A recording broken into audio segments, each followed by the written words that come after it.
Don't forget, ladies and gentlemen, we have an online video / t-shirt ball cap online store at Infowars.com, and everything in the store is about getting the word out, whether it's an Infowars.com t-shirt or a Don't Tread on Me ball cap or an Infowars.com bumper sticker. All the orders get free citizen rule books in them. Constitution, Bill of Rights, Declaration of Independence, famous quotes by founding fathers.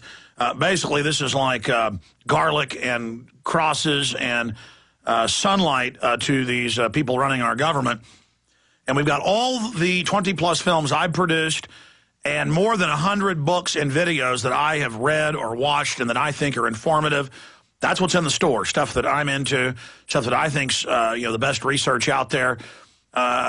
So please peruse it. Everything there I certify as being information that I think is valuable for what that's worth, but only the best of the best, in my perspective, at Infowars.com.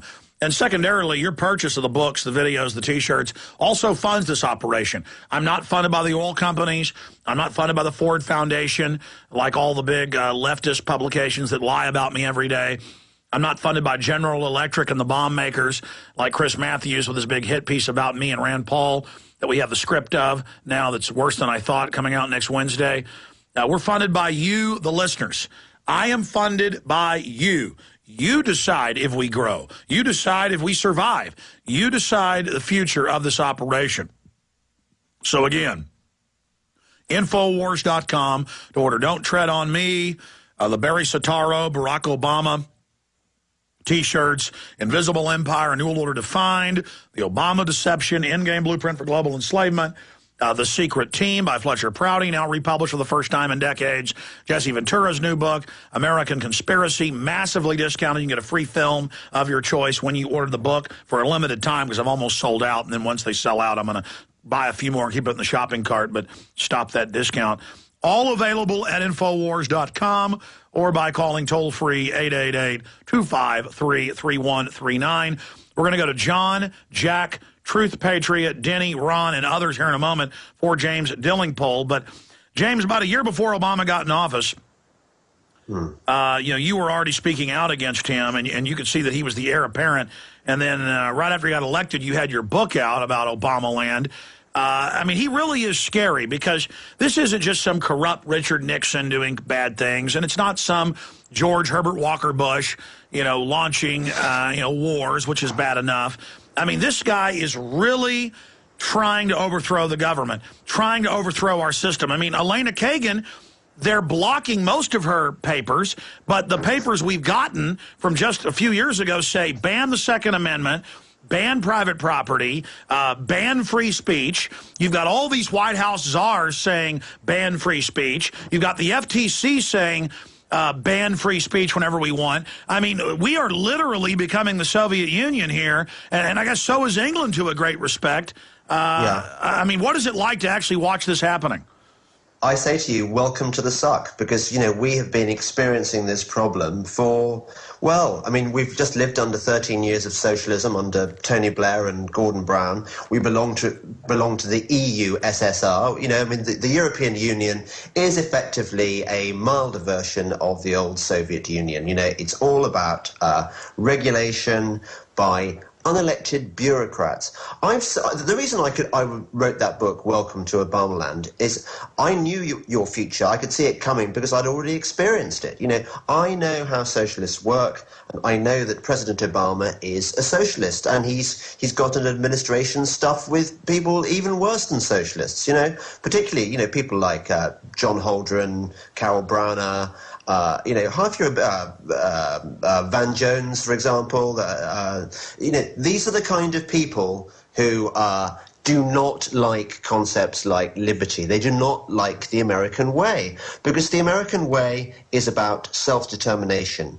It is about, personal responsibility. And these people do not believe in that kind of stuff. They believe in big government. They believe in control. The more control, the better. And, until you get rid of Obama, and pray God that you do, you are going to see more and more of this stuff happening.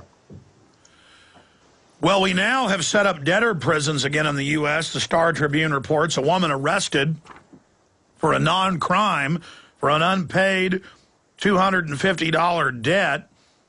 Here's another one at the main Veterans Cemetery in Virginia. They've put up a huge plaque of Joseph Stalin. In fact, I'll give PrisonPlanet.tv viewers a document cam shot of this while James is talking about it. There's a Wall Street Journal article today saying that Americans who don't want to be strip searched on top of the naked body scanners in front of people are vain. And so the control freaks, call them socialist, fascist, big government people, they always love to push the limit. I mean, they're really trying to break our will and make us submit to anything. Certainly are. Yeah. No, I agree entirely with your analysis about, socialists, communists, fascists. They are all part of the same instinct. That this is ultimately the battle we're fighting between libertarians like you and me, I should think your listeners, and people who want to control stuff. They're going to increasingly try and shut us down. They're going to find ways of controlling the internet. They're going to find ways of controlling talk radio.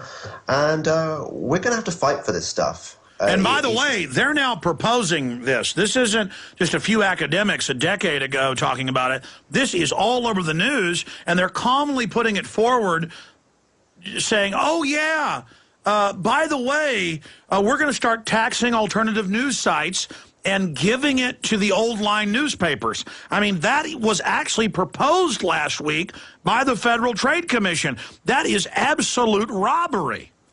Yeah, well, of course. I mean, this is what they do. They're going to use money and power to try and destroy us. We are the X-wing fighter pilots fighting against the Death Star, and the Death Star is very big, and Darth Vader is in charge. This is a tough battle we've got. Well, I guess that's like the BBC, where they don't fund James Dillingpole to write for a private newspaper, but they tax everyone to pay for BBC brainwashing.